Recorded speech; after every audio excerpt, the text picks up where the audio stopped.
What time is it, everybody? It is time for a little blunt force logic. That's right. Friday. After this, a little bit later, we'll be doing what made you smile today. But for now, let's talk. Go ahead and share this out there with anybody that you know. This is going to be quick, little rant and a little bit about what's going on today. Give some blunt force logic saying what is going on in this crazy ass world of quote unquote woketopia. Oh, homeboy loves when I get chatty. All right, so let's talk real quick. Woody wanted to get in on the action. That's my dog. Anyways, with that said, let's talk about Stacey Abrams and her big mistake. Let's talk about Hunter Biden, Captain Parmesean Pants on Kimmel, and of course, Patrice. I have to read her name. Patrice Coolers, Black Lives Matter Marxist leader, whatever the heck that is, just buying a $1.4 million house. Anybody that donated BLM, you just bought that lovely Marxist a house. Well done. Woo! All right. So I love that Jeanette, of course, sees Woody. So go ahead and make some comments in the box. Hit the like button. Hit the heart button. Share this if you can. These blunt force logics will not always be on the Be the Change page. They will start shifting over to my personal, Anthony Michael Russo, which is my motivational speaking page, and anything else that I do, because we'll be having a show potentially on Ops Lens with us, with me actually doing blunt force logic a couple times a week, whatever that might be. So stay tuned on that. Why are you so angry? No, I'm not Stacey Abrams, Woody. I'm not. I'm sorry. Calm down.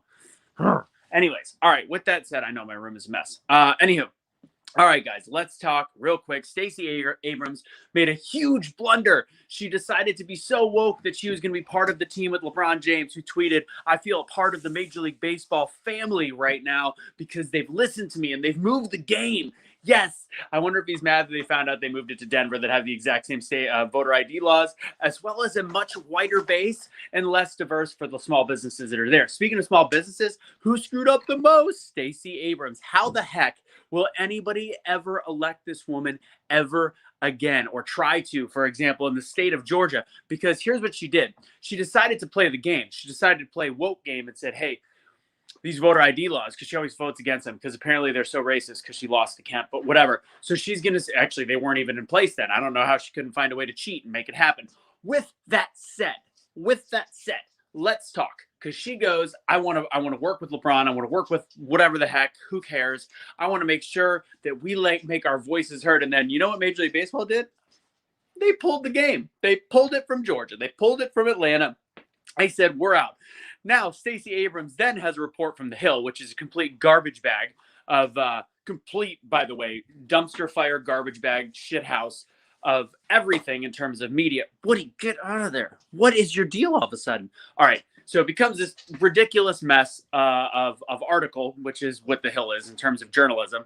And they're saying Stacey Abrams never wanted the game to move from Georgia. And then Fox News has an article that completely contradicts it. I don't know who's right and who's wrong, but I can tell you common sense, or what I would say logic, says Stacey Abrams, who really in the very beginning, until they started to say that they were moving the game, was 100% on the side of LeBron and some other people saying, we got to change these border laws before we have the game, just like they tried to do and actually were successful with basketball in Charlotte back, 3 years ago with the transgender bathroom rules laws, etc. So she played the game. She paid the piper.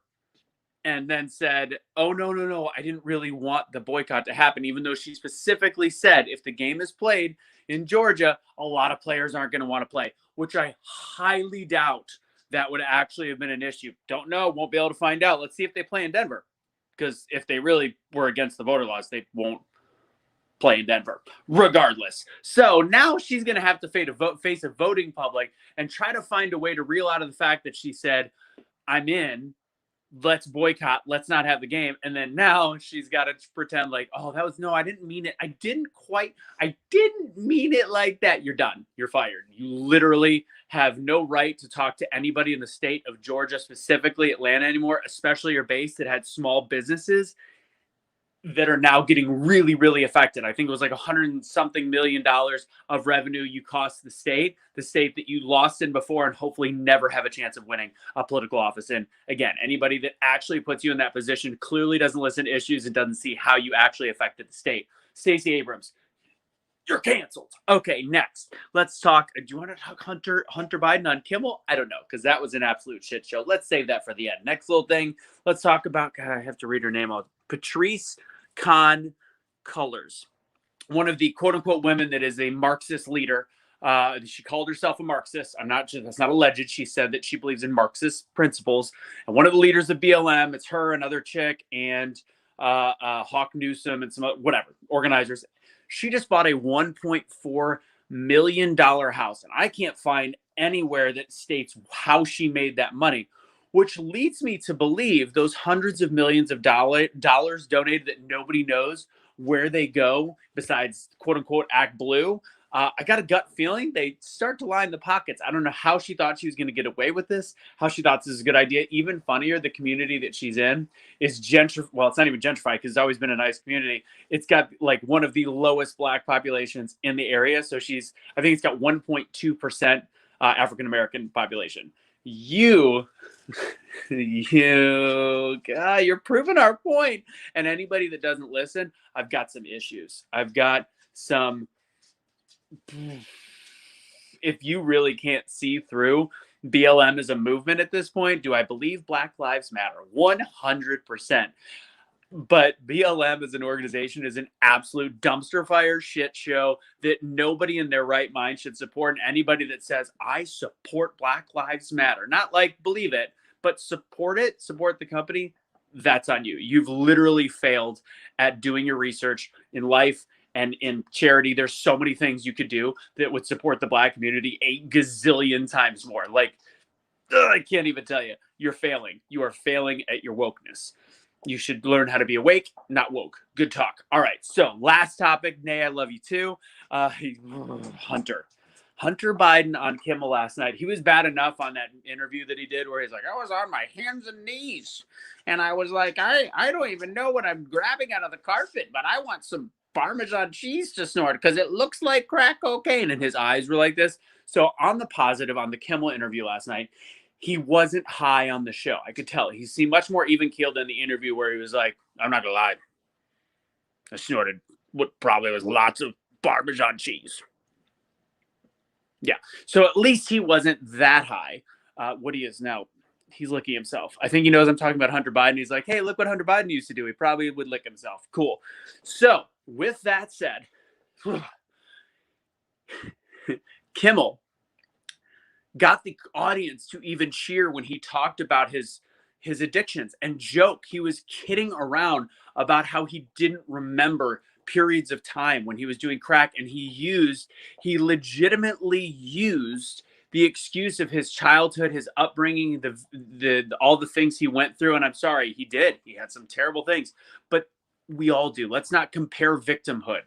Let's also be honest, he was raised incredibly wealthy. He also tried to pretend that he deserved to be on the Burisma board. And he's like, it was just a tactical error. And then they joked. They had the audacity to joke about the laptop. That's a slap in the face of every American that legitimately would like to know if the sitting president, and I think mostly he sits because standing knocks it out of him. So the sitting president of the United States of America's son is talking about smoking Parmesan cheese, and then there's this laptop that has all this stuff in it that we've seen the videos. Candace Owens showed photos on Fox of all of the different sexual, like some of the sexual photos he had, some of the blackmailing he did, and talking about some of the text messages that are going to be unveiled. But remember, last night on Kimmel, he made sure to let everybody know that he doesn't remember anything from his crack days. So it's almost like giving him a pass. Like, that wasn't him. He just doesn't remember. So I was watching what he was doing. This is a gigantic PR move for the preparation of what they know is coming when they go through the laptop and when they actually go through the text messages and when it becomes public. And anybody that didn't see the videos when they got live leaked or whatever right when they came out, like I did, which was painful because I could only watch a minute because it appears as though he was sleeping with an underage person. And this is, again, I have to remind you, to you woke leftists, that this is the sitting president's son. So your logic had issues with Don Jr., which they managed to still slam on last night's Kimmel. They're like, those are not my kind of people. Clearly not. And he even goes, I don't know if I don't remember. Again, playing that whole, like, I was cracked out because, I grew up, my mom and my brother, and I've dealt with so much. And then meanwhile, the next sentence he was like, yeah, I got to hang out with Lindsey Graham and walk around Congress, you privileged fucking asshole. Legitimately, and they just pander to him on Kimmel. They let him go and say whatever the F he wanted, and then they laughed about it. And then they cheered when they talked about how he met this woman and ended up engaged in 2 weeks. Like, oh, he found true love, and she knew that he was a crackhead. That's so sweet. No, it's not sweet. It's absolute bullshit. It's Throckmorton. Why you got a call? There we go. Anyways, yeah, and the big guy. All these different things. There's so many different things in this interview that show, and I if anybody saw my personal post, I was angry as shit after watching that. And I don't usually I get like I'm gonna think through this. That was absolute garbage, and anybody that can watch that and go, no, he actually got some hard questions by Kimmel. He brought up stuff. He was teed them up. He had a set up answer to manipulate the crowd. He is the epitome of like when people say, oh, Anthony, you have white privilege, even though I have had a disabled father that passed away and was raised in poverty, but you're white privilege. No, do you want to know what white privilege looks like? It's Hunter Biden. It's a man that is the president's son that has lived a whole life of politics, getting to brush shoulders, getting $1 million jobs with zero qualifications that he bragged about on Kimmel, and an audience applauding and Kimmel thanking him so much for being on. Let's also remind you that neither of them were wearing masks, which I don't really care, as you guys all know on this show. But like, these people, you know, they're probably vaccinated. They're allowed to go back to their regular lives and sit in a room together. Meanwhile, the president is still like, maybe with the vaccine we can hug our relatives again around, 4th of July. Are you that unable to comprehend what is being fed to you on a daily basis? I don't know. I don't know how to impress this money. Anyways, guys, that's going to wrap it up. Hunter Biden is the lowest form of humanity and the lowest denominator you could possibly imagine. And if you didn't watch, I encourage you to, and that goes for the left and the right, because I'm sure the spin is brave Hunter Biden, who just wrote a book clearly to make money. Maybe when we didn't know where he was writing this book, so that he knew that it's a huge PR move, it's a marketing move, and it's a way for them to continue to line their pockets while Joe is in the office. So this is another way to continue to make money. Everybody had issues with the Trump children making money and doing things inside and Trump making money. You realize the president's son just wrote a book while his dad is in office, which he needed to get it out soon, because who knows how much longer he will be in office before Kamala has to take over. My date still is May 5th. I don't know. Keeps making up these words. Oh my God. That's all I got for you guys. This is Blunt Force Logic. I want you guys to remember, if you want to continue to watch this, make sure you follow Anthony Michael Russo on Facebook. I think that's also my Instagram as well. But you see it on the bottom right there. So Be the Change USA is where you're probably watching this. Anthony Michael Russo is the easy way to find me. That's where this show is going to be. And once we get started on Opulence, we do it a couple times a week. We'll be having fun stuff like this, where we'll be talking about logic, blunt force logic. Take it easy, guys. Be the change you wish to see in the world. I know that's funny to say after that whole little rant. Share this post. Do me a favor. Thank you, guys. Oh, last thing. Killing it with the cash fundraiser. We're almost at 11,000 out of the 15,000 goal, which is amazing.